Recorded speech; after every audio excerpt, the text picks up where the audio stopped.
이번 여행은 가족만 갈 수 있어요. 민주는 심장이 얼어붙을 듯한 차가운 목소리로 내게 말했다. 나는 인천국제공항에서 캐리어를 든 채 서 있었다. 내 마음은 산산조각 났다. 내 친아들이, 내 손으로 키운 아들이 여행객 명단에서 내 이름을 직접 지우는 것을 두 눈 뜨고 지켜봐야 했다. 지은 씨가 어머니 자리를 대신할 거예요. 지은 게 며느리 자리를 대신할 거예요. 나를 똑바로 쳐다보지도 않았다. 마치 내가 귀찮은 이더랬다. 여긴 당신이 있을 곳이 아니에요. 그들의 말은 칼날처럼 나를 꿰뚫었다. 하지만 가장 가슴 아팠던 것은 그 자리에 있던 모든 사람이 시선을 피하는 것을 보았다는 사실이었다. 내 친아들, 내 살을 떼어낸 듯한 내 자식, 내가 그토록 많은 사랑으로 키운 아이가 내가 공개적으로 모욕당하는 순간 감히 나를 똑바로 쳐다보지도 못했다. 하지만 내가 어떻게 여기까지 오게 되었는지 이야기해 줄게. 이 이야기는 이미 3주 전에 시작되었으니까 그때는 내가 아직 이 가족의 일부라고 순진하게 믿고 있던 때였다. 고기 굽는 향기가 부엌에 가득했고 나는 민준이 가장 좋아하는 오렌지 케이크를 준비하고 있었다. 내 손은 살짝 떨리고 있었다. 나이 때문이 아니라 그가 전화를 건 이후로 계속 흥분 상태였기 때문이다. 엄마, 깜짝 선물이 있어요. 그는 내가 몇 년 동안 들어보지 못했던 다정한 목소리로 말했다. 서연이 시집온으로 그녀는 나를 모든 일에서 조금씩 밀어냈다. 서연이 시집온 후로 가족 여행이에요. 그 말들은 내게 천국과도 같았다. 나는 오랫동안 아는 가족 식사는 사적인 모임이 되었고 명절 축하는 우리끼리 조촐하게 보내는 것이 되었다. 그리고 나는 그들의 의무감으로 겨우 참아내는 귀찮은 존재가 되었다. 하지만 이번만은 달랐다. 이번에는 그들이 나를 포함시켰다. 그들이 나를 기억했다. 그들이 나를 다시 특별한 것에 일부러 초대했다. 나는 며칠 동안 새 옷을 사러 다녔다. 서울 시내의 모든 상점을 샅샅이 뒤져 가장 완벽한 의상을 찾았다. 나는 품위 있게 보이고 싶었다. 민준이 그의 어머니를 자랑스러워하게 만들고 싶었다. 나는 나를 더 젊어 보이게 하는 산호색 원피스, 편안하면서도 우아한 신발을 샀고 심지어 몇 달 동안 진열장에서만 감상했던 내 진주 목걸이까지 꺼내 걸었다. 여행 전 몇 날 밤 동안 나는 흥분해서 잠을 이룰 수 없었다. 나는 잠 못 이루며 우리 사이의 대화 함께 나누릴 수 있었다. 나는 잠 못 이루며 우리 사이의 대화, 우리 사진들을 상상했다. 별이 쏟아지는 밤에 저녁 식사를 하고 천국 같은 해변을 산책하는 모습을. 나는 내 캐리어를 강박적으로 확인했다. 옷 한 벌 한 벌 정성껏 접었고 모든 세부 사항을 꼼꼼히 생각했다. 내 약, 비행기에서 읽을 책, 그리고 그들 각자를 위해 산 작은 선물들을 챙겼다. 나는 이 여행이 완벽하길 바랐다. 그들에게 나를 데려가기로 한 결정이 옳았음을 증명하고 싶었다. 여행 당일 아침, 나는 동이 트기도 전에 일어났다. 나는 특별히 신경 써서 옷을 입었고 외모의 모든 세부 사항을 신중하게 골랐다. 거울 속에는 나이 들었지만 기품 있는 여인이 서 있었다. 가족의 마음 속에서 잃어버렸던 자리를 되찾을 준비가 된 여인이었다. 나는 1시간 일찍 공항에 도착했다. 심장은 흥분과 긴장으로 격렬하게 뛰었다.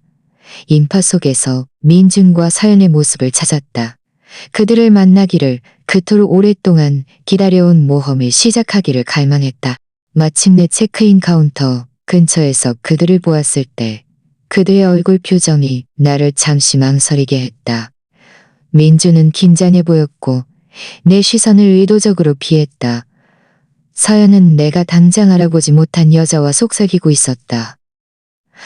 지은이었다. 서연의 친구. 하지만 그녀가 왜 여기에? 이건 가족 여행이 아니었던가? 나는 미소를 띠고 캐리어를 끌며 다가갔다. 우리 인생에서 가장 아름다운 여행이 될 거라고 믿었던 것을 시작하기 위해 그들에게 인사할 준비를 했다. 좋은 아침. 나는 희망과 설렘으로 가득 찬 목소리로 말했다. 바로 그때 민주는 그날 아침 처음으로 나를 쳐다봤다. 하지만 그의 눈에는 내가 기대했던 기쁨이 없었다. 그 안에는 더 나쁜 것, 짜증과 뒤섞인 연민이 있었다. 그가 입을 열었다. 첫 단어가 나오자마자 나는 뭔가 엄청나게 잘못되었다. 우리가 할 얘기가 있어요. 우리가 할 얘기가 있어요. 민주는 반복했다. 그의 말 한마디, 한마디가 얼음 조각처럼 내게 쏟아졌다. 그는 나를 공항 구석으로 데려갔다. 서연과 지은에게서 멀리 떨어진 곳으로. 그들은 멀리서 나를 지켜보고 있었고 그들의 얼굴 표정은 그때는 내가 해석할 수 없었다. 나는 비행기표에 문제가 생겼거나 일정이 마지막 순간에 변경되었을 거라고 생각했다. 엄마, 계획이 바뀌었어요. 그는 내 눈을 똑바로 쳐다보지 못하며 입을 열었다. 어린 시절 집에서 물건을 부쉈을 때처럼 그의 손은 휴대폰을 불안하게 만지작거렸다. 이번 여행은 가장 가까운 가족만 가는 게 좋겠다고 결정했어요. 하지만 난 당신 가족이잖아. 나는 목구멍에 말이 걸린 듯 속삭였다. 난 당신 엄마야, 민준. 나보다 더 가까운 사람이 누가 있어. 그는 머리카락을 쓸어 올렸다. 그건 그의 아버지에게서 물려받은 버릇이었다. 엄마를 겨냥한 건 아니에요. 그냥 서연이 지은 씨가 우리와 함께 가는 게 더 적합하다고 생각했어요. 그들은 공통된 화제가 많고 엄마는 우리 계획과는 잘 안 맞을 것 같아요. 그 말들은 고통스러운 메아리처럼 내 머릿속을 맴돌았다. 내가 이 남자를 낳고 45년이 지난 후 그를 키우고 내 젊음, 내 꿈, 내 인생을 희생한 후 나는 그의 계획에 잘 안 맞는 존재가 되었다니. 하지만 민준, 내 목소리가 떨렸다. 나 몇 주 동안 준비했어. 새 옷도 사고 모든 일정을 비웠고 심지어 진료 예약까지 취소했어. 정말 기대했는데. 알아요. 죄송해요. 하지만 이미 결정되었어요. 지은 씨는 우리와 가고 엄마는 집에 가세요. 우리는 서연과 지은이 서 있는 곳으로 돌아갔다. 서연의 친구는 이해한다는 듯한 그러나 실제로는 우월감에 찬 미소로 나를 바라보았다. 수아 씨, 이해해 주시길 바라요. 모두에게 이게 최선이에요. 그녀가 말했다.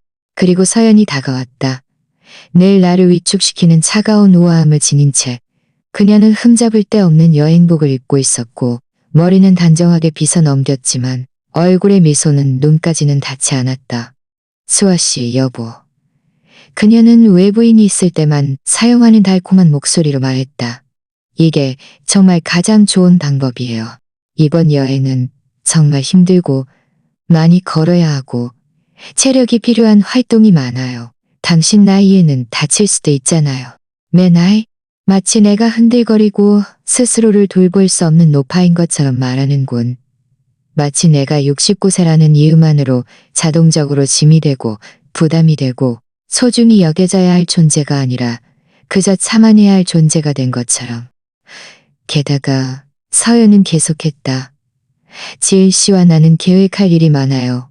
돌아와서 할 활동들을 준비하고 있거든요. 우리가 이 시간을 조율해야 해요. 당신은 그런 일에는 관심 없을 거예요. 나는 민준을 쳐다보았다. 그는 말 잘 듣는 꼭두각시처럼 아내의 말 한마디에 고개를 끄덕였다. 나를 영원히 돌보고 결코 나를 혼자 두지 않겠다고 약속했던 그 소녀는 서연의 잔인한 변명 하나하나에 그저 서 있었다. 하지만 우리가 없는 동안 식물들을 좀 돌봐줄 수 있어요. 서연은 관대하고 너그러운 미소를 지으며 덧붙였다. 그리고 겸사겸사 집 청소도 좀 해주시고요. 우리가 돌아왔을 때 모든 게 깨끗한 걸 좋아하는 거 알잖아요. 진실은 이렇게 벌거벗은 채 내 앞에 놓였다. 이 상황에서 나는 그의 어머니가 아니었다. 나는 그들의 공짜 하녀였다. 그들이 완벽한 삶을 즐기는 동안 모든 것을 정리해주는 편리한 여인이었다. 지은이 자신의 비행기표를 들고 다가왔다. 그 비행기표는 분명히 내 자리를 대체한 것이었다. 이해해 주셔서 감사해요. 수아 씨. 제 여행을 가능하게 해주신 것에 정말 감사드려요. 그녀의 여행을 가능하게 해줬다고? 마치 내가 자발적으로 내 자리를 양보한 것처럼 말하는군. 마치 내 행복을 낯선 사람에게 넘겨주는 것이 내 결정이었던 것처럼. 민준이 마침내 나를 쳐다봤다. 아주 잠깐 동안 나는 어렸을 때 다치면 나에게 달려왔고 악몽을 꾸면 나를 껴안았으며 세상에서 가장 멋진 엄마라고 말해주었던 그 작은 소년의 그림자를 본 것 같았다. 엄마, 제발 그런 표정 짓지 마세요. 우리가 돌아오면 특별한 걸로 보상해 드릴게요. 약속해요. 또 다른 공허한 약속. 그가 지난 몇 년 동안 내게 했던 모든 약속처럼 취소된 저녁 식사들, 미뤄진 방문들, 결코 걸려오지 않은 전화들. 방송에서 비행기 첫 탑승 안내가 울렸다. 내 비행기. 내가 몇 주 동안 기다렸던 그 비행기. 한때 나를 희망과 기쁨으로 가득 채웠던 그 여행. 서연은 지은의 팔짱을 끼었다. 가자. 체크인해야 해. 그녀는 마지막으로 나를 돌아보며 말했다. 수아 씨, 택시 불러서 집에 가세요. 그리고 베란다 식물들 물 주는 거 잊지 마세요. 나는 그저 멍하니 서 있었다. 캐리어를 든 채 그들이 탑승으로 걸어가는 것을 바라보았다. 민주는 한 번도 뒤돌아보지 않았다. 서연은 지은의 팔짱을 낀 채 우아하게 그리고 즐겁게 수다를 떨며 걸어갔다. 마치 아무 일도 없었던 것처럼. 마치 그들이 방금 수많은 낯선 사람들로 가득 찬 공항 한가운데서 69세의 여인의 심장을 짓밟지 않은 것처럼. 하지만 나는 여전히 그곳에 서 있었다. 얼어붙은 채 움직일 수도 방금 일어난 일을 소화할 수도 없었다. 사람들은 캐리어를 끌고 내 옆을 지나갔다. 사랑하는 사람들을 포옹하고 평범한 삶을 살고 있었다. 반면 내 삶은 산산이 부서지고 있었다. 눈물 한 방울이 내 뺨을 타고 흘러내렸다. 그리고 또 한 방울, 또 한 방울, 또 한 방울. 나는 통제할 수 없었다. 50년간의 결혼 생활은 나에게 공공장소에서 울지 말라고, 품위를 지키라고, 완벽한 아내, 완벽한 어머니, 결국 문제를 일으키지 않는 여인이 되라고 가르쳤다. 하지만 지금 나는 도시의 가장 큰 공항 한가운데서 길 잃은 아이처럼 울고 있었다. 여사님, 괜찮으세요? 부드러운 목소리가 나를 몽롱함에서 끌어냈다. 항공사 지상 직원이었다. 상냥하고 친절한 눈을 가진 젊은 여자였다. 그녀는 걱정스러운 표정으로 나를 보고 있었다. 괜찮아요. 나는 즉시 거짓말을 했다. 손등으로 눈물을 닦으며 그냥 계획이 바뀌었어요. 그녀는 이해한다는 듯 고개를 끄덕였다. 아마 이런 장면을 1000번은 봤을 것이다. 붕괴되는 가족들, 부서지는 꿈들, 가장 예상치 못한 곳에서 산산조각 나는 마음들. 도움이 필요하세요? 혹시 비행기표를 바꾸실 수 있을지도 모르겠네요. 내 비행기표? 그래, 나는 이미 무효가 된 비행기표를 가지고 있었다. 내가 결코 도달할 수 없는 목적지로 향하는 비행기표. 나를 더 이상 태울 수 없는 여행. 아니요, 나는 속삭였다. 더 이상 바꿀 건 아무것도 없어요. 나는 출구 쪽으로 걷기 시작했다. 캐리어를 끌며 공항의 매끄러운 바닥을 걸었다. 발걸음 하나하나가 너무나 힘들었다. 움직임 하나하나가 내가 어디서 끌어냈는지 모를 힘을 요구했다. 공항의 소음은 내게서 멀리 떨어져 있었다. 마치 물속을 걷는 것 같았다. 택시 승강장에 도착해서 멈춰섰다. 내가 어디로 갈 수 있지? 그 텅 빈 집으로 돌아갈까? 지난 5년 동안 남편이 죽은 후로 나의 감옥이었던 니케의 벽으로 돌아갈까? 사연의 식물들이 내가 물을 주기를 기다리고 있고 그들의 더러운 옷들이 내가 세탁하기를 기다리고 있으며 그들이 돌아오기 전에 냉장고를 청소해야 하는 그 집으로 돌아갈까? 택시 타시겠어요, 여사님? 운전기사가 초조하게 나를 쳐다보았다. 나는 중얼거리고 주소를 알려주었다. 집으로 돌아가는 내내 서연의 말이 내 머릿속을 맴돌았다. 당신 나이에는 다칠 수도 있잖아요. 마치 내가 연약하고 쓸모없는 노파인 것처럼 말하는군. 마치 69세라는 나이가 전염병이라도 되는 것처럼 거리를 두어야 하는 것처럼. 그들은 언제부터 나를 이렇게 보기 시작했을까?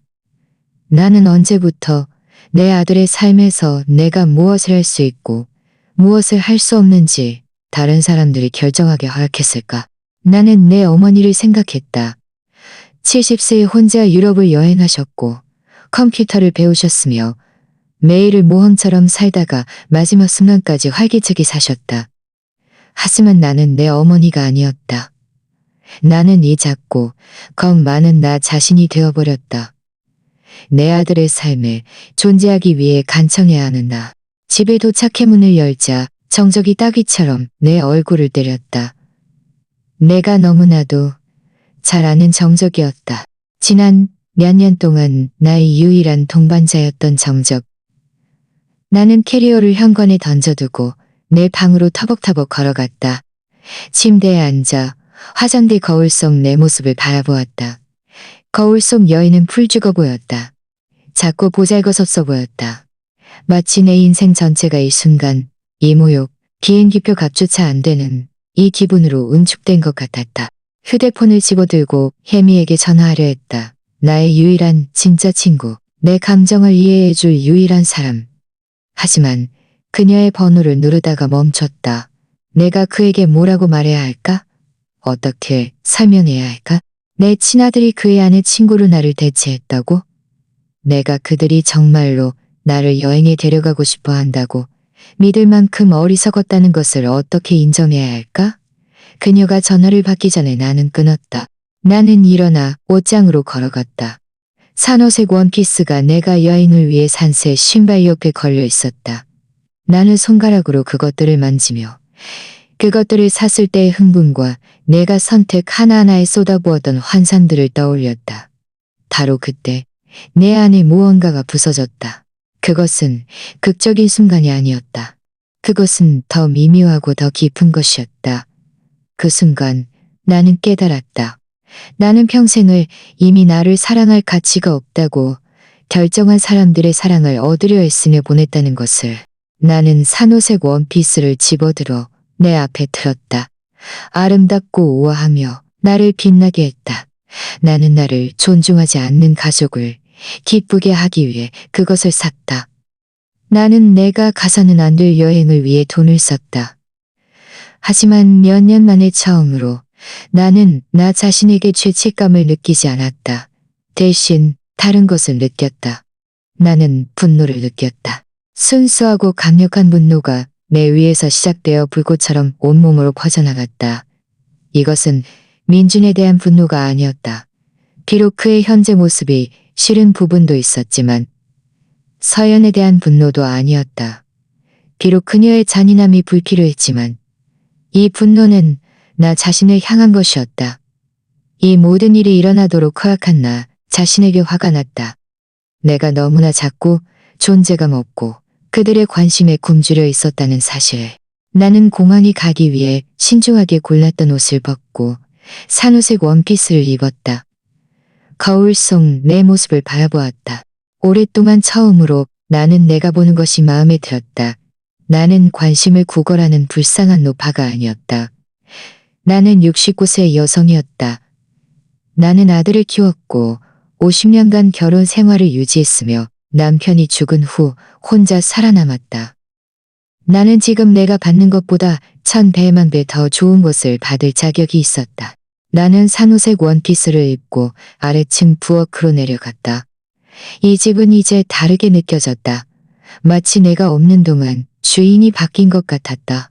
나는 베란다에 있는 서연의 식물들을 보았다. 그녀가 마치 내가 개인 정원사라도 되는 약물을 주라고 명령했던 식물들. 나는 냉장고에 붙어있는 그녀의 손글씨 쇼핑 목록을 보았다. 집을 청소하고 식료품을 사고 우리가 돌아왔을 때 저녁 식사를 준비해 달라는 목록. 나는 그 목록을 집어들어 산산조각 냈다. 떨어지는 종이조각 하나하나가 내가 더 이상 따르지 않을 명령. 내가 더 이상 충족시키지 않을 기대. 내가 방금 끊어낸 사슬이 않을 기대. 내가 방금 끊어낸 사슬이었다. 내 휴대폰이 울렸다. 민준의 문자 메시지였다. 엄마, 우리 비행기 탔어요. 이해해 주셔서 감사해요. 식물들 잊지 마세요. 사랑해요. 나 보고 싶어요. 라는 말조차 없었다. 그저 빌어먹을 식물들에 대한 상기뿐이었다. 나는 수천 번의 답장을 타이핑했다. 내 진짜 생각을 말하고 싶었다. 그에게 소리 지르고 싶었다. 그가 겁쟁이라고. 언제부터 내가 그의 어머니에서 그의 하녀로 전락했는지 묻고 싶었다. 하지만 결국 나는 간단하게 답장했다. 즐거운 여행 되세요. 그리고 휴대폰을 끄고 내 책상으로 걸어갔다. 몇 달 동안 사용하지 않았던 수표책을 꺼냈다. 나는 이곳을 떠나야 했다. 나를 소중히 여기지 않는 사람들에 대한 의무감으로 가득 찬 이 집이 아닌 어디든 가야 했다. 하지만 내 은행 계좌를 확인했을 때 현실은 나를 강타했다. 계좌에는 이번 달 생활비밖에 없었다. 남편이 죽은 후로 내 모든 경제 생활은 민준에게 의존했다. 그가 재정을 관리했고 내가 얼마나 쓸 수 있는지 결정했으며 모든 돈의 흐름을 통제했다. 나는 경제적으로 어린아이가 되어. 하지만 그때 나는 한 가지를 떠올렸다. 내 옷장 깊숙한 곳에 나는 남편이 돌아가신 후 한 번도 제대로 보지 않았던 서류들로 가득 찬 상자를 숨겨두었다. 민준이 모든 것을 처리했지만 나는 그가 모르게 몇몇 서류들을 보관하고 있었다. 나는 위층으로 달려가 그 상자를 찾았다. 내 손은 떨려가 그 상자를 찾았다. 오래된 청구서, 영수증, 그리고 내가 잘 이해하지 못하는 서류들을 뒤적였다. 편지에는 이렇게 쓰여 있었다. 사랑하는 수아에게. 네가 이 편지를 읽고 있다면 내가 네 곁에 없다는 뜻이겠지. 몇 가지는 네가 걱정할까봐 말하지 않았지만 이제는 알아야 해. 우리 아버지가 남긴 항공사는 우리가 민준에게 말했던 것처럼 팔리지 않았어. 그건 이제 네 이름으로 되어 있어.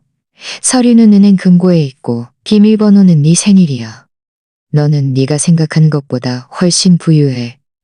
이 돈으로 너 자신을 행복하게 해. 영원히 너를 사랑하는 남편이. 내 심장이 멎었다. 항공사? 금고? 부유하다고? 이 모든 것이 말도 안 됐다. 내 남편은 회계사였다. 월급으로 검소하게 살던 남자였다. 어떻게 내가 모르는 회사를 소유할 수 있었을까? 나는 법률 서류를 확인했다. 맞았다. 내 이름이 서명하게 쓰여 있었다. 대양항공의 유일한 소유주. 서류에 따르면 이 회사는 국내선과 국제선을 운항하고 있었다. 서류의 날짜는 남편이 돌아가시기 6개월 전이었다. 나는 옷장 바닥에 주저앉았다. 떨리는 손으로 서류를 들고 있었다. 내 평생이 거짓말이었다. 내가 미미한 연금으로 살아가고 아들의 관심을 구걸하고 돈 한 푼 쓰는 것에도 전전긍긍하는 동안 나는 항공사를 소유하고 있었다니. 나는 즉시 은행에 전화했고 내 신분을 확인한 후 그들은 내 이름으로 된 금고가 있고 언제든지 열 수 있다고 확인해 주었다. 1시간 후 나는 여전히 산호색 원피스를 입은 채 은행에 있었다. 내 인생을 영원히 바꿀 금고 앞에 서 있었다. 안에는 더 많은 서류들, 나를 어지럽게 만드는 숫자들이 적힌 은행 명세서, 그리고 남편이 이 비밀을 지킨 이유를 설명하는 또 다른 편지가 있었다. 민준이 더 성숙하고 현명해지기 전까지는 이 회사에 대해 알기를 원치 않았어. 그가 쉽게 얻은 돈에 의존하게 될까봐 두려웠거든. 하지만 이제 내가 없으니 모든 결정은 네 손에 달려있어. 현재 CEO인 김준우가 모든 것을 처리해왔어. 그가 자세히 설명해 줄 거야. 나는 은행 사무실 전화를 집어들고 서류에 적힌 번호로 전화를 걸었다. 수아 여사님, 준비라니 무엇을 준비하나요? 나는 충격에 빠져 물었다. 여사님의 회사를 인수할 준비요, 여사님. 여사님은 이 나라에서 가장 성공적인 항공사 중 하나의 소유주이십니다. 저희가 만나서 여사님의 선택에 대해 논의해 볼까요? 2시간 후 나는 서울 시내의 호화로운 사무실에 앉아 김준우가 내가 수백만 장자라는 사실을 설명하는 것을 듣고 있었다. 내 회사는 수백 명의 직원을 고용하고 있었고 우리가 이야기하는 이 순간에도 내 비행기들은 대륙을 가로질러 날고 있었다. 그럼 제 아들은 이 모든 것을 전혀 모르고 있었나요? 내가 물었다. 사장님께서는 여사님께서 이 정보를 어떻게 처리할지 결정하시기 전까지는 누구도 알면 안 된다고 매우 강조하셨습니다. 나는 민준을 생각했다. 제주도로 날아가면서 내게 물을 주라고 상기시키는 문자를 보내고 나를 하냐 취급하는 그런데 나는 그가 타고 있는 항공사의 사장이었다니. 준우 씨, 나는 몇 년 만에 처음으로 얼굴에 미소를 띠며 말했다. 오늘 아침에 제주도로 출발한 3247편 항공편에 대한 정보가 있나요? 물론이죠, 여사님. 그건 저희 항공편 중 하나입니다. 그가 컴퓨터를 확인했다. 임시 가족 3명의 승객. 무슨 문제라도 있으신가요? 문제는 아니에요. 나는 더 활짝 웃었다. 하지만 그들에게 이 항공사의 진짜 주인이 누구인지 알릴 때가 된 것 같아요. 준우 씨, 나는 항공사 소유권을 확인하는 서류들을 보며 말했다. 특별한 부탁이 있어요. 그 3247편 항공편에 대해 그 승객들에 대한 모든 세부 사항을 알고 싶어요. 그의 손가락이 키보드 위를 날아다녔다. 임시 가족. 그가 화면을 보며 중얼거렸다. 이민준, 오서연, 그리고 흥미롭게도 마지막 순간에 추가되어 왕수와 여사님을 대체한 이지은 씨라는 분이 있네요. 왕수와? 그것은 내가 사용하지 못한 비행기표에 적힌 이름이었다. 내가 제외된 여행, 내가 빼앗긴 모험. 하지만 이제 이 호화로운 사무실에 앉아 내 회사의 재무 보고서를 보며 모든 것이 바뀌었다. 저희 VIP 승객들에게 어떤 특별 서비스를 제공할 수 있을까요? 나는 준우가 이해할 수 없는 미소를 지으며 물었다. 여사님, 저희는 1등석 최고급 기내식 서비스 전용 라운지를 제공하고 있습니다. 물론 중요한 손님이라면 기장님께서 특별히 신경 써주실 겁니다. 아주 좋아요. 단장 3247편 항공편 기장에게 연락해서 항공사 사장이 비행기 안에 있다고 전해주세요. 그에게 가장 특별한 인사를 전해야 한다고요. 준우는 혼란스러운 표정으로 나를 보았다. 사장님이요? 하지만 여사님은 저와 함께 여기에 계시지 않습니까? 맞아요. 나는 웃었다. 그에게 태양항공의 사장 왕수와 여사님이 이 비행기에 계시다고 발표하게 하세요. 그는 즉시 이해했고 얼굴에 의미심장한 미소를 지었다. 기꺼이 수행하겠습니다, 여사님. 준우가 기장에게 전화하는 동안 나는 민준과 서연이 비행기 방송을 통해 내 이름을 들었을 때 표정을 상상했다. 방금 공항에서 모욕했던 여자, 그들의 계획에 잘 안 맞는다고 말했던 어머니, 여행 중에 다칠 수도 있다고 말했던 그 노파가 알고 보니 그들이 타고 있는 이 빌어먹을 항공사의 사장이었다니. 처리되었습니다, 여사님. 준우가 말했다. 이태준 기자님께서 이 방송을 진행하게 되어 매우 기뻐하셨습니다. 사장님께서 직접 서비스 품질을 감독하신다는 것을 알게 되어 영광이라고 하셨습니다. 아주 좋아요. 이제 준우 씨, 내 회사에 대해 무엇을 알아야 할지 알려주세요. 다음 2시간은 충격의 연속이었다. 내 남편은 아버지에게서 물려받은 작은 항공사를 제국으로 만들었다. 우리는 고급 호텔 체인과 계약을 맺고 있었고 유명인들을 위한 전세기를 운영했으며 연간 수입은 내가 평생 써본 돈보다 많았다. 사장님께서는 모든 이익을 회사에 재투자하셨습니다. 준우가 설명했다. 그는 매우 검소하게 살았기 때문에 아무도 의심하지 않았습니다. 하지만 여사님은 이 나라에서 가장 부유한 여성 중 한 분이십니다. 동시에 내 휴대폰이 미친 듯이 울리기 시작했다. 민준. 나는 그가 계속 울리도록 내버려 두었다. 서연. 나는 전화를 무시했다.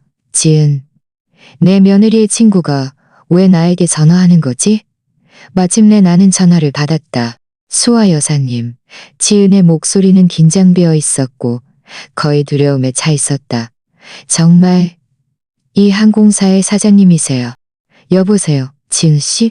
나는 내가 가지고 있는지 몰랐던 침착한 목소리로 대답했다.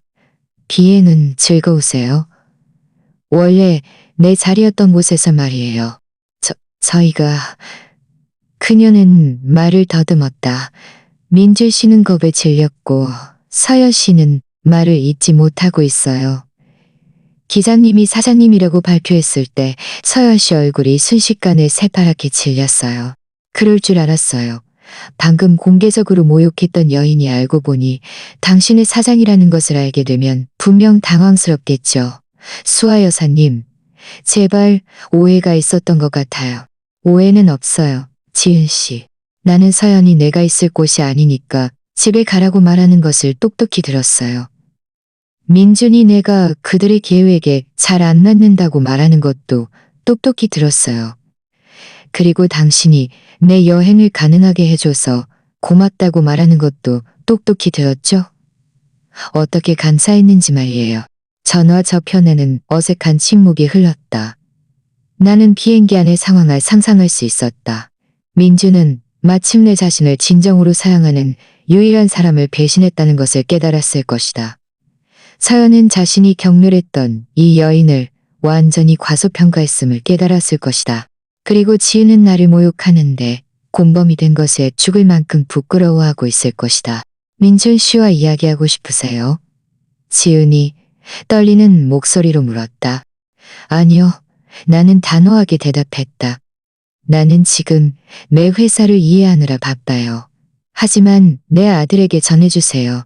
그가 여행에서 돌아오면 우리 사이에 매우 진지한 대화가 필요할 거라고요. 그녀가 대답하기도 전에 나는 전화를 끊었다. 준우는 옆에서 조심스럽게 듣고 있었다. 그는 존경심 가득한 눈으로 나를 보았다. 여사님, 솔직히 말씀드리자면 사장님께서 매우 자랑스러워하실 것 같습니다. 항상 여사님께서 생각보다 강하다고 말씀하셨거든요. 맞는 말씀이셨네요. 그럼 준우 씨, 한 가지를 이해해야겠어요. 민주는 어떻게 회사에 대해 전혀 몰랐을까요? 그는 대학 등록금, 결혼식 비용, 우리가 아파트 사는데 도와준 돈이 어디서 났는지 한 번도 묻지 않았나요?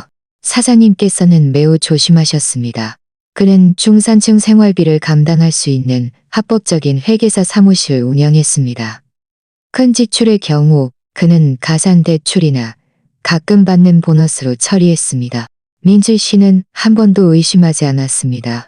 물론 의심하지 않았겠지. 민주는 모든 선물, 모든 재정적 도움, 모든 기회를 마치 자신이 당연히 받아야 할 권리인 것처럼 받아들였다. 그는 작은 회계사가 어떻게 비싼 사립대학 등록금을 지불하고 호화로운 결혼식을 후원할 능력이 되는지 한 번도 생각하지 않았다. 그럼 이제는요, 여사님? 회사에 대한 계획은 무엇이신가요? 5년 만에 처음으로 나는 진정한 선택권이 있다고 느꼈다. 아들의 자비에 의존할 필요도, 그의 관심을 구걸할 필요도, 내 인생에서 하녀 취급을 받는 것을 받아들일 필요도 없었다. 우선 나는 의자에서 일어섰다. 새로운 힘이 내 혈관을 타고 흐르는 것을 느끼며 나는 이 회사에 대한 모든 것을 이해하고 싶어요. 비행기 한 대 한 대, 노선 하나하나, 직원 한 명 한 명까지요. 둘째, 나는 수십 년 만에 처음 느껴보는 결단력으로 미소를 지으며 말했다. 나는 내 인생을 위한 여행을 계획할 거예요. 내 휴대폰이 다시 울렸다. 또 민준이었다. 이번에는 받기로 결정했다. 엄마? 그의 목소리는 절망적으로 들렸다. 우리가 얘기해야 해요. 오, 이제야 나랑 얘기하고 싶어졌어요. 내가 대답했다. 정말요, 엄마. 무슨 일이 일어난 건지 모르겠어요. 기장님이 엄마가 이 항공사의 사장님이라고 말했는데 그럴 리가 없잖아요. 아빠는 회계사였고 우리 집은 한 번도 돈이 많았던 적이 없었어요. 나는 그의 목소리를 들었다. 몇 년 만에 처음으로 나는 그를 위로하고 그를 편안하게 해주고 그를 보호하기 위해 내 고통을 축소하려는 자동적인 충동을 느끼지 않았다. 대신 나는 이상한 평온함을 느꼈다. 거의 차가울 정도로. 네 아빠는 네가 모르는 면이 많았단다, 민준. 나도 마찬가지였고. 하지만 엄마, 만약 엄마가 정말 항공사의 사장님이라면 왜 우리에게 한 번도 말하지 않았어요? 왜 돈이 없는 사람처럼 살았어요? 이 질문은 예상치 못한 방식으로 나를 찔렀다. 왜 나는 몰랐을까? 왜 나는 5년 동안 가난한 과부처럼 아들의 자비에 의존하며 살았을까? 실제로는 부유하고 독립적인 여성이었는데 네 아빠는 너를 보호하고 싶었어. 나는 마침내 말했다. 그는 네가 우리 가족의 재정 상태를 알기 전에 부지런하고 겸손한 사람이 되기를 바랐어. 하지만 그는 너에게 말하기도 전에 돌아가셨단다. 그래서 엄마는 계속 우리를 속이기로 결정했어요. 그의 비난제의 말투는 나를 화나게 했다. 지금 이 순간에도 자신이 모욕했던 대상이 항공사 사장이라는 것을 알게 된 후에도 민주는 여전히 나를 잘못한 것처럼 느끼게 만들 방법을 찾아냈다. 나는 아무것도 몰랐어. 민준. 나는 이 모든 것을 오늘에야 알았어. 네가 나를 공항의 쓰레기처럼 버린 바로 그 후에 말이야. 또 다른 어색한 침묵이 흘렀다. 나는 배경 소리를 들을 수 있었다. 아마 서연이 무슨 일이냐고 묻고 있을 것이다. 엄마, 서연 씨가 엄마랑 얘기하고 싶어 해요. 나는 서연이 할 말에 관심이 없었다. 오늘 아침 공항에서 그녀는 이미 할 말을 다 했다. 제발요. 그녀는 정말 후회하고 있어요. 우리 모두 정말 후회하고 있어요. 후회한다고? 대체 뭘 후회하는데? 민준, 나를 공개적으로 모욕한 걸 후회하니? 나를 하냐 취급한 걸 후회하니? 아니면 너희가 경멸했던 그 여자가 수백만 장자라는 것을 알게 된 걸 후회하니? 또 다른 긴 정적이 흘렀다. 그 침묵이 내 질문에 대한 답이었다. 엄마, 우리가 엄마를 사랑한다는 거 알잖아요. 이건 그냥 오해였어요. 아니, 나는 그를 가로막았다. 이건 오해가 아니야. 몇 년 동안 나는 내 집에서 2등 시민 취급을 받아왔어. 나는 너희의 자비로운 관심을 받아들였고 내 아들의 식탁에 앉을 자리를 간청했으며 너희의 고귀한 손길에서 오는 사랑을 기다리며 살았어. 준우는 그의 책상 뒤에서 나를 바라보고 있었다. 그가 목격한 이 대화에 분명히 깊은 인상을 받은 듯했다. 그는 개인적인 공간이 필요한지 묻는 손짓을 했지만 나는 고개를 저었다. 나는 누군가가 이 순간을 증언해 주기를 원했다. 엄마, 제발 우리가 돌아가면 모든 것을 만회할 수 있어요. 얘기할 수 있어요. 우리가 뭘 할 수 있는데. 민준? 아무 일도 없었던 척할까? 네가 나에게 우리 계획에 잘 안 맞는다고 말하지 않았던 척할까? 서연이 마치 꾸짖듯이 나에게 집에 가라고 명령하지 않았던 척할까? 그건 실수였어요. 엄마.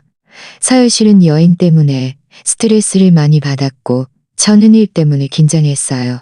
저희가 생각이 짧았어요. 또 변명. 이유. 모든 것이 있었지만 진정한 사과는 없었다. 그들이 나를 의도적으로 상처 주었다는 인정도 없었다. 있잖아, 민준. 한 가지는 네 말이 맞았어. 나는 너의 계획에 잘 안 맞아. 하지만 결국 나는 더 이상 누구의 계획에도 맞춰줄 필요가 없어. 무슨 말씀이세요? 무슨 말이냐면 오늘 오후부터 나는 나만의 계획을 세울 거야. 나는 내 회사를 이해하고 내가 항상 가고 싶었던 모든 곳을 여행하고 너희가 나에게 베풀기로 결정한 인생이 아니라 내가 마땅히 받아야 할 인생을 살 거야. 서연이 전화를 가로챘다. 그녀의 목소리는 변해 있었다. 더 약해졌고 공항에서만큼 자신감 넘치지 않았다. 수아 씨, 서연이에요. 오늘 아침 일에 대해 사과하고 싶어요. 정말 당신에게 상처 줄 의도는 없었어요. 상처 줄 의도가 없었다고? 내가 반복했다. 서연, 당신은 나에게 여기가 내 일이 아니니까 집에 가라고 말했어.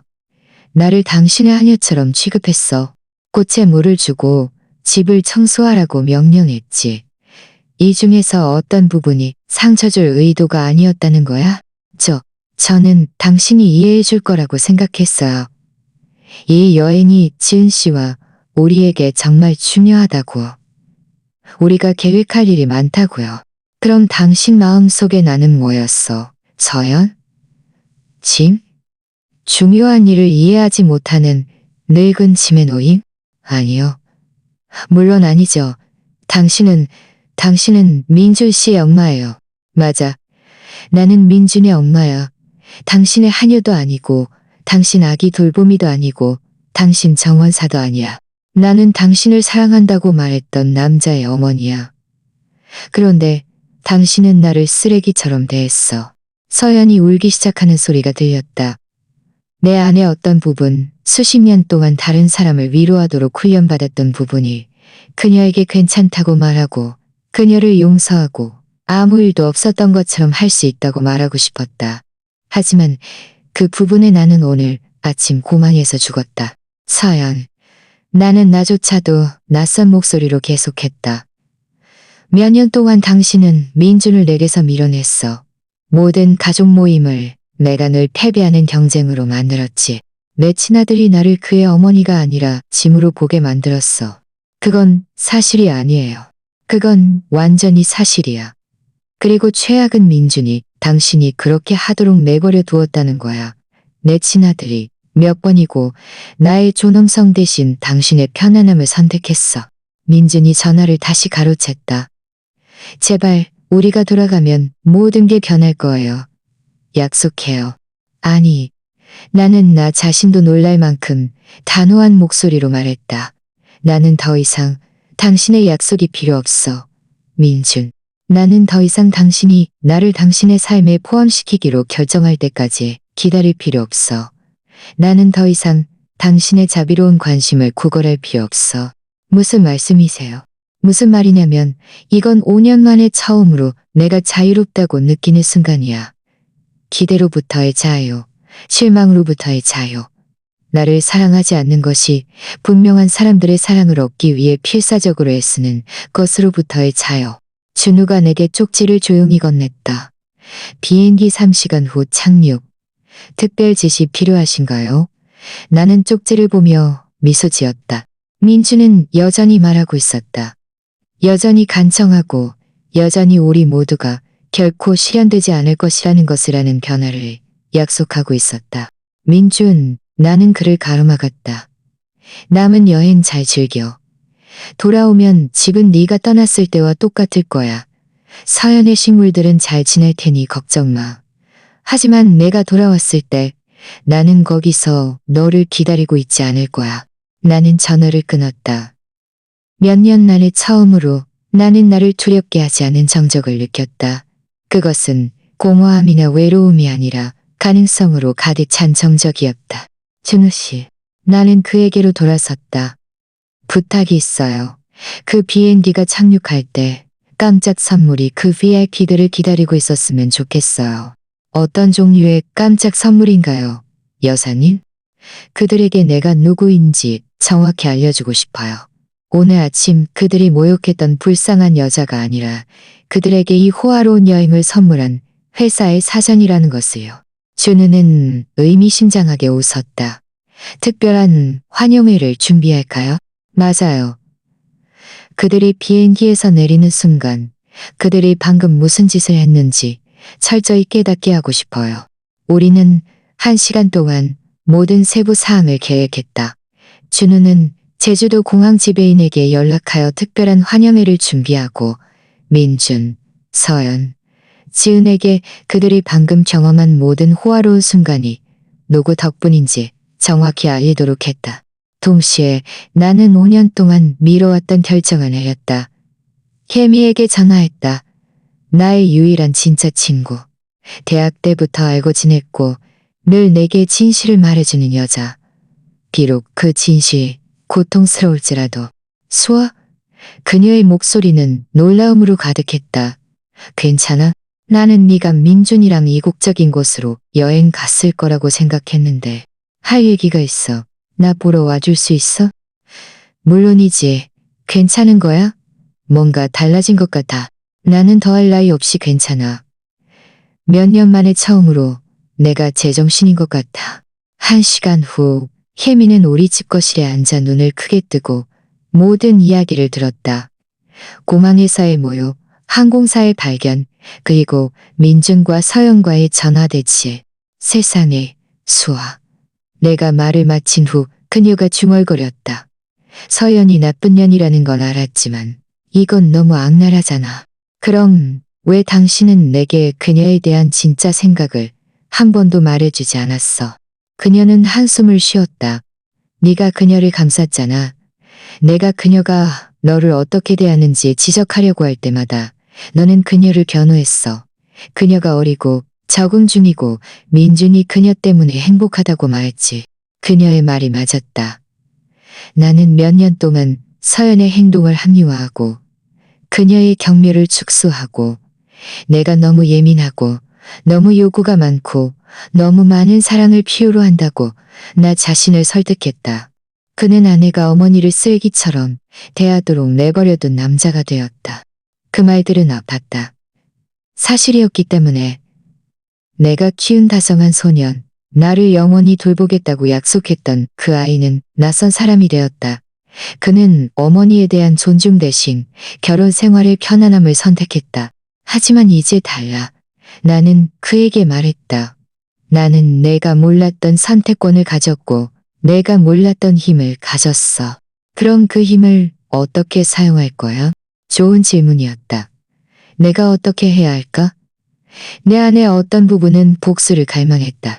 내 새로운 지위를 이용해 민준과 서연에게 몇 년간의 모욕에 대한 대가를 치르게 하고 싶었다. 하지만 내 안에 또 다른 부분, 더 깊고 현명한 부분은 다른 것을 원했다. 나는 살고 싶어. 나는 마침내 말했다. 내가 원래의 나였던 것처럼 살고 싶어. 내가 나중에 변해버린 그 불쌍한 그림자처럼이 아니라. 혜미가 웃었다. 바로 이거지. 내가 대학에서 알던 수아야. 용감하고 독립적이고 아무것도 두려워하지 않던 여자. 정말 내가 그랬어? 넌 정말 대단했어. 우리 반에서 유일하게 교수들이 틀렸을 때 그들에게 도전할 용기가 있었잖아. 수줍은 많은 여자애들이 괴롭힘 당할 때 학생 시위를 조직하고 그들을 변호했던 사람이 너였어. 나는 그 여인을 거의 기억할 수 없었다. 45년간의 결혼 생활과 모섬은 그 반항적인 수아를 순종과 자기 희생의 겹겹이 아래에 묻어버렸다. 가장 슬픈 게 뭔지 알아? 나는 그에게 말했다. 나는 완벽한 어머니, 완벽한 시어머니가 되려고 너무 많은 시간을 보냈어. 결국 나 자신이 되는 법을 잊어버렸지. 바로 그때 내 휴대폰이 울렸다. 준우였다. 소아 여사님, 제주도 공항에서 소식이 왔습니다. 비행기가 착륙했고 여사님의 VIP들은 여사님의 진짜 신분에 대한 완전한 정보를 받았습니다. 그들의 반응은 어땠어? 공항 지배인의 말에 따르면 임민주 씨는 완전히 무너진 것처럼 보였습니다. 오서야 씨는 계속 울었고 이지은 씨는 그 자리에서 사라지고 싶어하는 것처럼 보였습니다. 그들은 여사님께서 구술하신 편지와 앞으로의 특별 일정표를 받았습니다. 그 편지는 간단했지만 명확했다. 그들이 즐기고 있는 모든 호화로움 5성급 호텔, 개인 가이드, 최고급 미식이 모두 오늘 아침 그들이 모욕했던 여인에 의해 후원되고 있다는 것을 설명했다. 편지는 그들에게 내가 빼앗긴 이 여행을 즐겨도 좋지만 그들이 돌아오면 완전히 다른 세상을 발견하게 될 것이라고 말했다. 그 특별 일정표는? 내가 물었다. 모든 활동에는 작은 명패가 붙어 있습니다. 태양항공 사장 왕수와 여사님의 열정적인 후원이라고 쓰여 있습니다. 호텔 지배인도 그들이 즐기고 있는 것이 그들이 제외했던 여사님의 관대함 덕분이라는 것을 계속 상기시킬 것입니다. 나는 웃음을 참을 수 없었다. 이것은 복수가 아니었다. 하지만 이것이야말로 사필기점이었다. 너무나 완벽했다. 이제 준우 씨, 나를 위해 뭔가 준비해줘요. 당신이 계획할 수 있는 가장 멋진 여행을 원해요. 비용은 상관없어요. 거리는 상관없어요. 내가 꿈꿔왔던 모든 곳을 보고 싶어요. 언제 출발하시겠습니까, 여사님? 나는 혜미를 보았다. 그녀는 자랑스러운 미소를 지으며 나를 보고 있었다. 나는 내 집을 보았다. 더 이상 내 것이 아닌 삶의 추억들로 가득 찬 곳.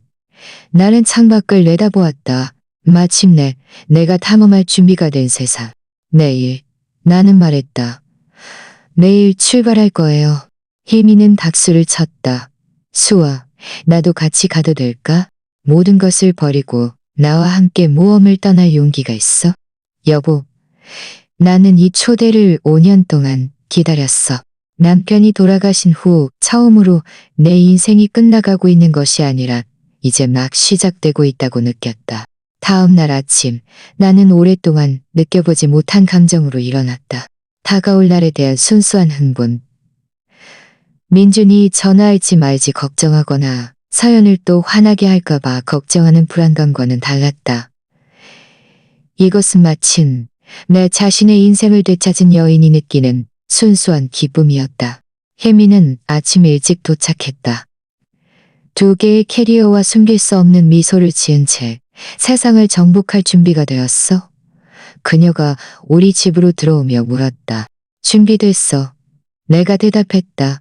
오랫동안 처음으로 내 말에 진정한 무게가 실렸다. 준우는 이미 우리를 위한 일정을 준비해 놓았다. 첫 번째 목적지는 파리. 내가 늘 꿈꿔왔던 도시. 하지만 너무 비싸거나 민준이 다른 곳에 돈이 필요하다는 이유로 한 번도 가보지 못했던 도시.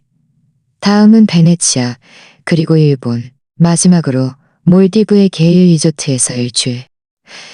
여사님, 준우가 전화로 내게 말했다. 각 호텔 프레지덴셜 스위트를 예약해 두었습니다.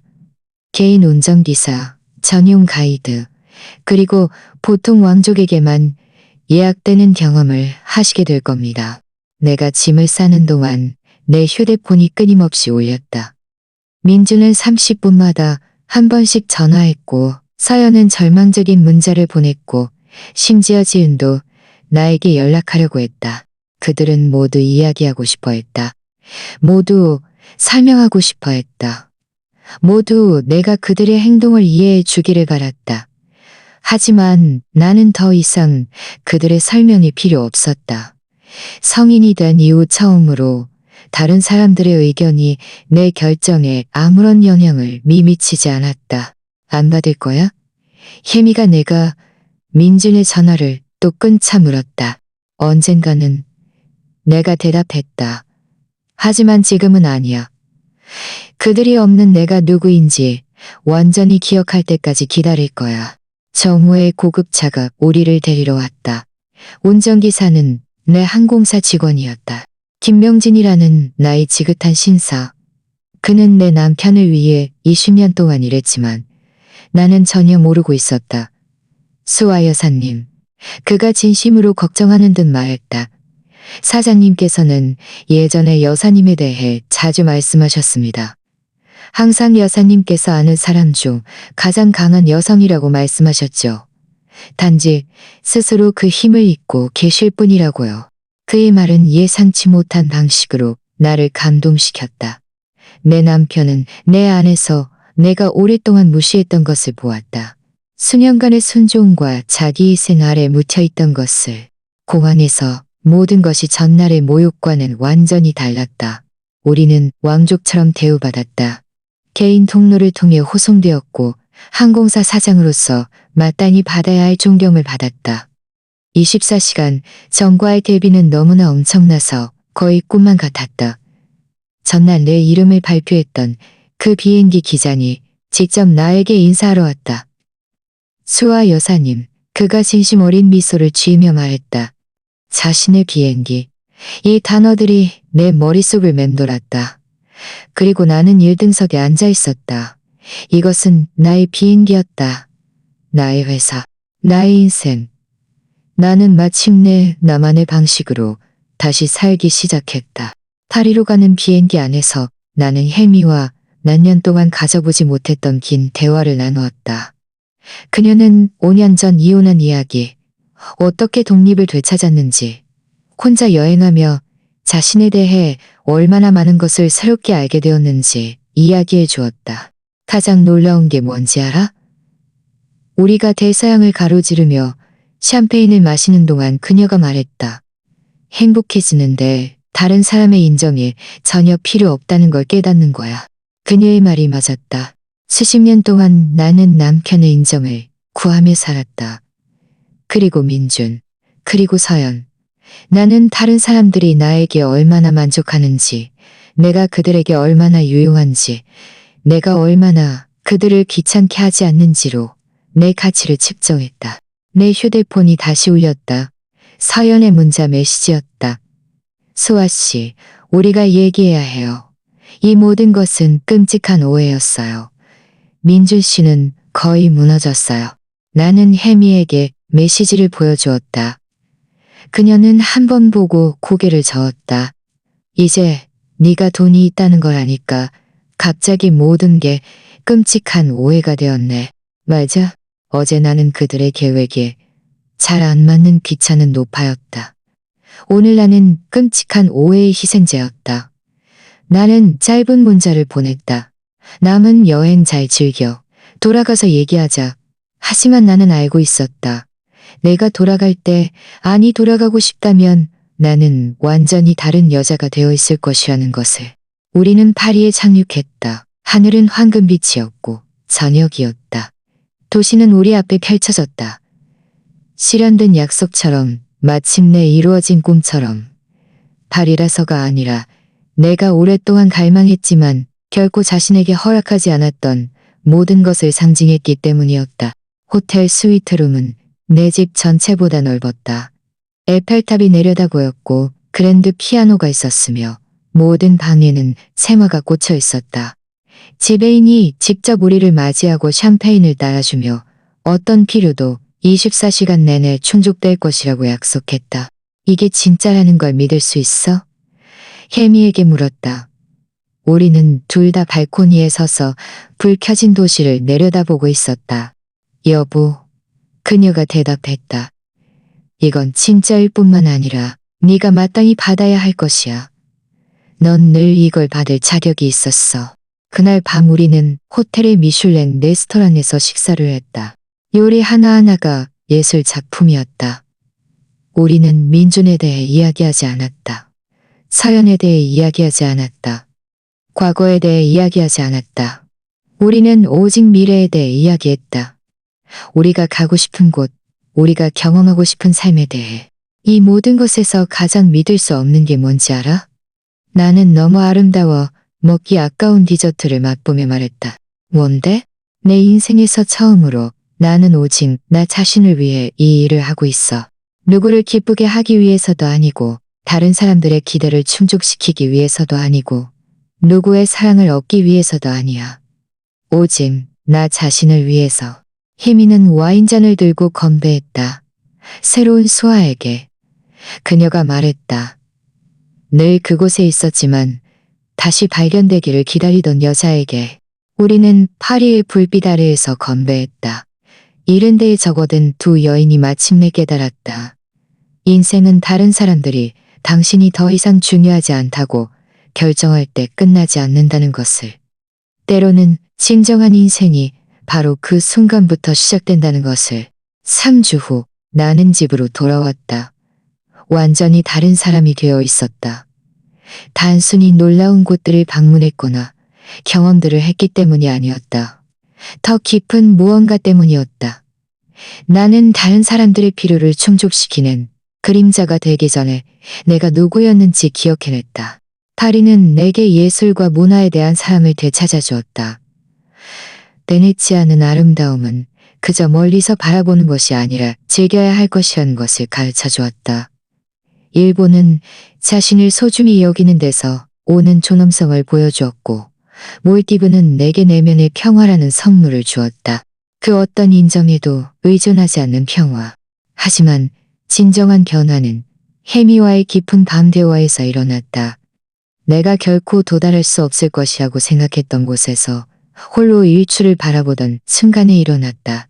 내가 수십 년 동안 내 것이 아닌 삶을 살아왔다는 사실을 점차 깨달으면서 일어났다. 민주는 내가 집에 도착했을 때 기다리고 있었다. 그는 더 마르고 초췌해 보였다. 진한 몇 주가 그에게 힘들었던 것 같았다. 서연은 없었다. 나는 전혀 놀라지 않았다. 엄마, 내가 현관에 캐리어를 놓자 그가 입을 열었다. 우리가 얘기해야 해요. 네 말이 맞아. 내가 대답했다. 우리는 얘기해야 해. 하지만 이번에는 내가 먼저 말할 거야. 나는 것이 앉았다. 내가 가장 좋아하는 안락의자에. 이제 정말 내 집처럼 느껴지는 이 집에서. 민주는 내 맞은편에 앉아 긴장해 보였다. 마치 자신이 큰 문제를 일으켰다는 것을 아는 아이처럼. 45년 동안 내가 입을 열었다. 나는 내가 해야 한다고 생각하는 어머니 역할을 연기했어. 나는 너에게 모든 것을 주었고 너의 꿈을 위해 내 꿈을 희생했으며 네가 빛나도록 나 자신을 작게 만들었어. 네 아빠가 돌아가셨을 때 나는 계속했다. 나는 계속 그렇게 했어. 좋은 엄마라면 그렇게 해야 한다고 생각했기 때문에. 민준이 나를 가로막으려 했지만 나는 손을 들어 막았다. 아직 할 말이 끝나지 않았어. 서연이 우리 삶에 들어왔을 때 나는 그녀가 너를 내게서 데려가도록 내버려 두었어. 좋은 시어머니라면 물러나야 한다고 생각했기 때문에. 나는 너희의 자비로운 관심을 받아들였어. 아무것도 없는 것보다는 낫다고 생각했기 때문에. 나는 내 친아들의 삶의 방관자가 되었어. 그게 사랑이라고 생각했기 때문에. 엄마, 저는 한 번도 그러고 싶었던 적이. 하지만 너는 그렇게 했어. 민준. 서연이 나를 존중하지 않고 네가 침묵을 택할 때마다 너는 선택을 한 거야. 그녀가 나를 하녀 취급하고 네가 목이 날 때마다 너는 어떤 남자가 되고 싶은지 결정한 거야. 공항에서 그날 아침까지 네가 나에게 우리 계획에 잘 안 맞는다고 말했을 때 너는 마침내 네 새로운 삶에서 내가 어디에 서 있는지 알려주었어. 눈물이 그의 뺨을 타고 흘러내렸지만 나는 이상하게 평온함을 느꼈다. 고통이나 분노로 말하는 것이 아니었다. 냉철한 명확함으로 말하는 것이었다. 죄송해요. 그가 중얼거렸다. 이 모든 것에 대해 죄송해요. 사연 씨도 정말 미안해하고 있어요. 함께 사과하러 오고 싶어 했는데 제가 우리가 먼저 얘기하는 게 좋겠다고 생각했어요. 서연이 미안해한다고? 내가 물었다. 그녀가 후회하는 걸까? 아니면 자신이 모욕했던 여자가 수백만장자라는 것을 알게 된 걸 후회하는 걸까? 민주는 이 질문에 답할 수 없었다. 그의 침묵이 가장 좋은 답이었다. 민준, 너는 내 아들이야. 나는 너를 영원히 사랑할 거야.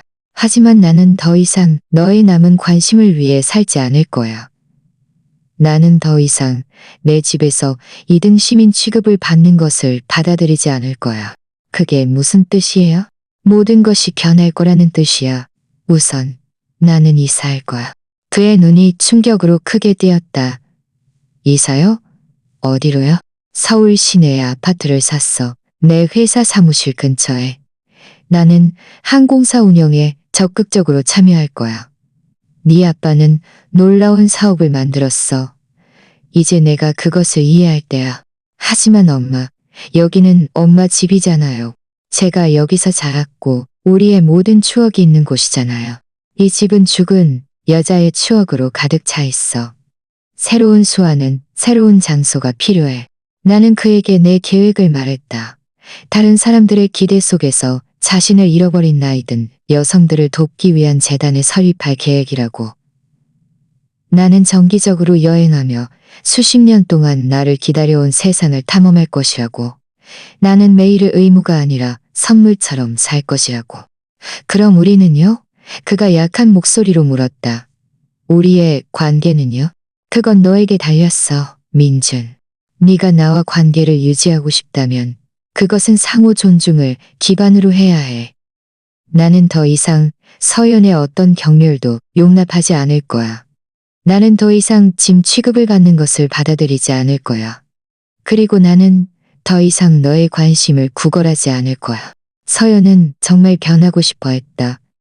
서연은 자신이 발견한 가족 재산을 지키고 싶어 했다.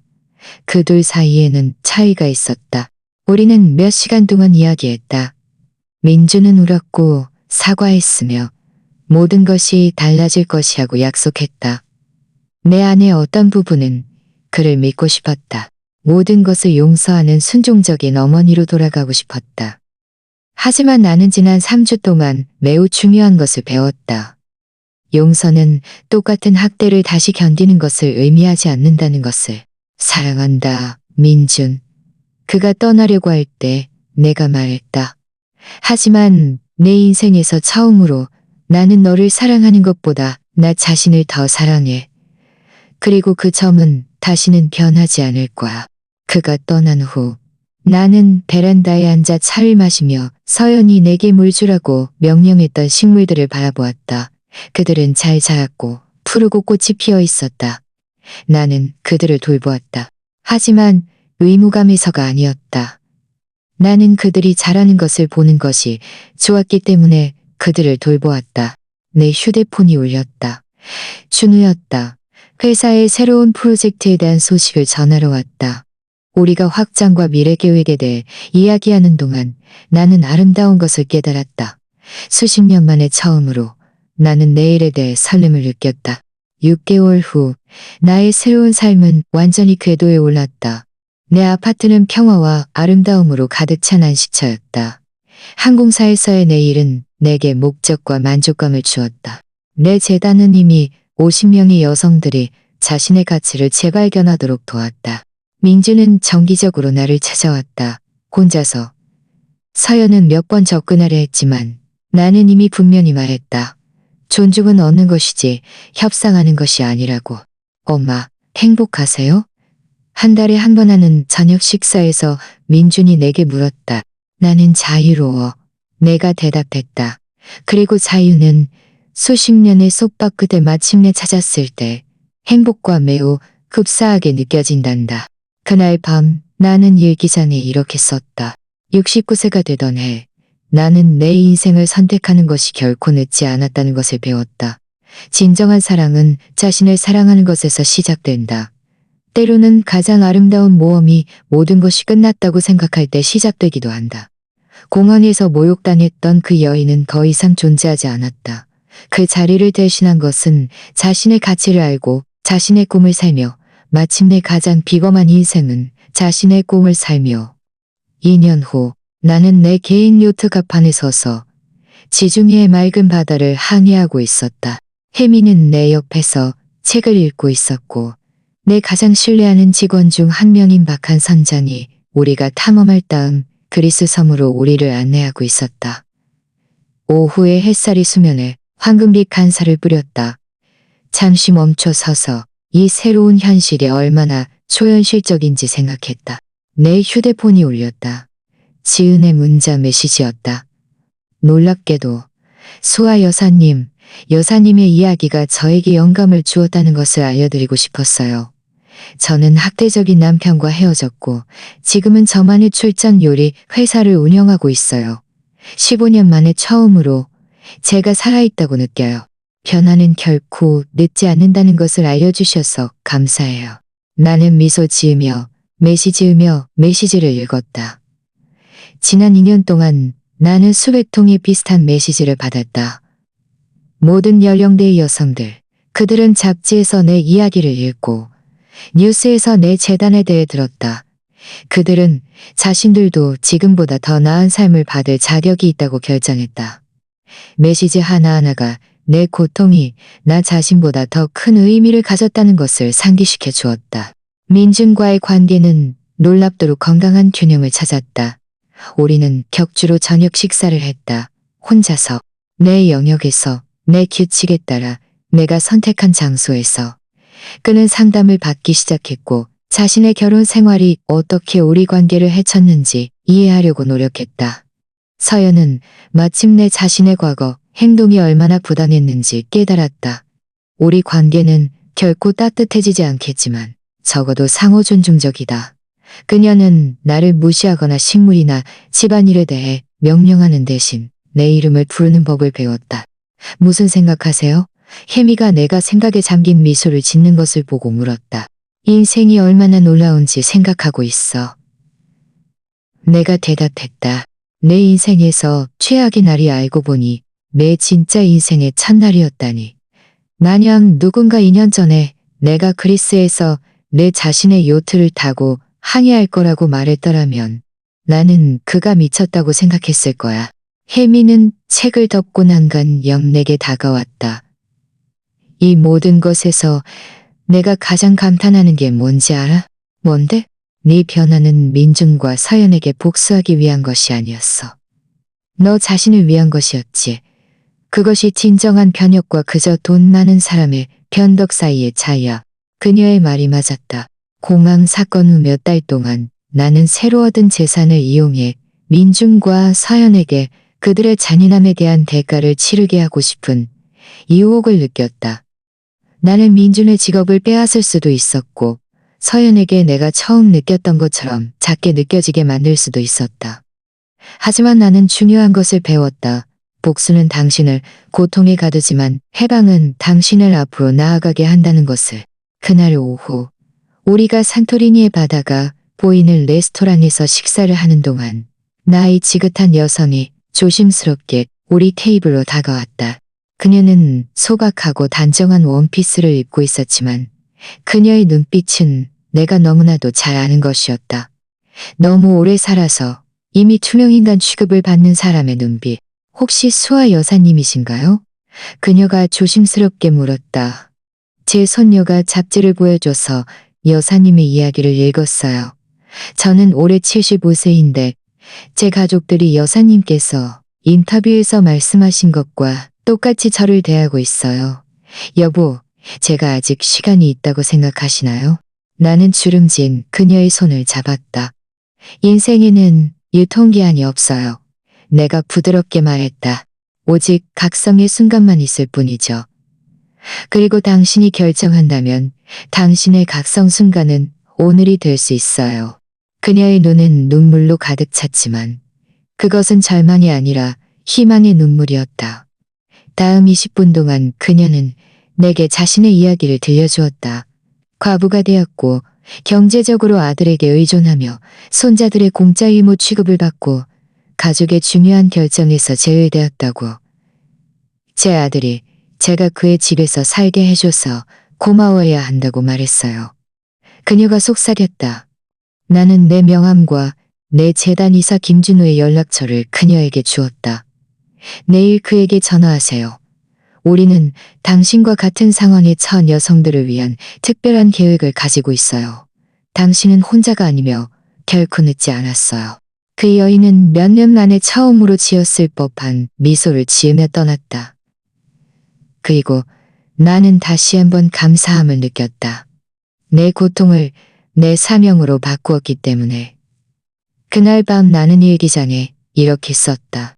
진정한 유산은 당신이 남긴 돈이나 당신이 세운 기업이 아니라 얼마나 많은 사람들에게 자신을 소중히 여기도록 영감을 주었는지라는 것을 깨달았다. 당신은 다른 여성들에게 그들의 이야기가 다른 사람들이 그들이 더 이상 중요하지 않다고 결정할 때 끝나지 않는다는 것을 보여주었다. 당신은 존엄성은 다른 사람이 주는 것이 아니라 당신 스스로 쟁취하는 것이라는 것을 증명했다. 다음 날 우리가 미코노스 섬으로 항해하는 동안 준우에게서 전화가 왔다. 흥미로운 소식이었다. 여사님, 몇 가지 흥미로운 제안이 있습니다. 한 국제리비 네트워크에서 여사님의 이야기와 재단에 대한 다큐멘터리를 만들고 싶어 합니다. 그리고 한 출판사에서는 여사님의 경험에 대한 책을 출판하고 싶어 합니다.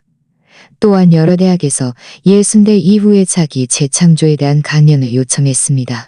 이 모든 것이 무엇을 위한 거야? 내가 물었다. 비록 답을 알고 있었지만 세상이 다시 시작하는데 나의 제한이 없다는 것을 보여주기 위함입니다. 존엄성은 협상할 수 없다는 것을요. 그리고 때로는 가장 아름다운 결말이 가장 고통스러운 거절에서 시작된다는 것을요. 나는 끝없이 펼쳐진 수평선을 바라보았다. 이제 막 탐험하기 시작한 가능성들로 가득 찬 2년 전의 수화를 떠올렸다. 공항에 심장이 부서진 채 서서 자신의 인생이 끝났다고 느꼈던 여자. 만약 그때의 나에게 말할 수 있다면 그녀가 느끼는 고통은 이야기의 끝이 아니라 가장 흥미진진한 장의 사막이라고 말해줄 것이다. 그들 모두에게 승낙한다고 말해주세요. 내가 대답했다. 하지만 한 가지 조건이 있어요. 메시지는 매우 명확해야 해요. 당신이 몇 살이든, 다른 사람을 위해 얼마나 오래 살았든, 얼마나 여러 번 투명인간 취급을 받거나 하찮게 여겨졌든, 자신을 위해 살기로 선택하는 것은 결코 늦지 않았다는 것을요. 혜미가 의자에서 박수를 쳤다. 그 강연은 정말 들을만할 거야. 그날 오후, 요트가 만에서 잔잔하게 흔들리는 동안 민준에게서 예상치 못한 전화가 왔다. 그의 목소리는 달라져 있었다. 더 성숙하고 더 사려 깊었다. 엄마, 한 가지 말씀드리고 싶었어요. 서열 씨와 저는 결혼 상담을 받고 있어요. 저희 행동 패턴, 특히 사랑하는 사람들을 대하는 방식을 개선하려고 노력하고 있어요. 그 소식을 들으니 기쁘구나, 민준. 그리고 한 가지 더 묻고 싶어요. 언젠가 엄마를 완전히 용서할 수 있을 거라고 생각하니? 이 질문은 나를 당황하게 했다. 나는 내 인생을 재건하는데 너무 몰두해서 용서에 대해 깊이 생각하지 않았다. 민준, 나는 잠시 침묵 후 말했다. 나는 이미 너를 용서했어. 하지만 용서는 있는 것을 의미하지 않아. 그리고 똑같은 행동을 다시 견디는 것을 의미하지도 않아. 용서는 원한에 묶이지 않기로 선택하는 거야. 왜냐하면 그것은 내가 만들고 있는 새로운 삶에 너무 무겁기 때문이야. 그럼 우리는요? 우리의 관계는요? 우리의 관계는 지금이 그 어느 때보다 좋아. 마침내 내가 너의 인정을 갈망하는 것이 아니라 상호 존중에 기반을 두고 있기 때문이야. 전화를 끊었을 때 나는 민준과의 대화가 내 일삶에 명확한 마침표를 찍었다는 것을 깨달았다. 나는 더 이상 사랑을 구걸하는 어머니가 아니었다. 나는 자신의 성인 아들과 건강한 관계를 선택한 완전한 여인이었다. 저녁 무렵 나는 태양이 지중해로 가라앉아 하늘을 주황색과 분홍색으로 물들이는 것을 바라보았다. 지금 이 순간 자신을 무시당한다고 느끼는 모든 여성들을 생각했다. 자신의 가장 좋은 날들은 이미 지났다고 믿는 여성들. 자신은 더 많은 것을 받을 가치가 없다고 생각하는 여성들. 왜냐하면 이것이 내가 69세에 배운 진실이었기 때문이다. 한 번의 잔인한 거절이 내게 최고의 선물,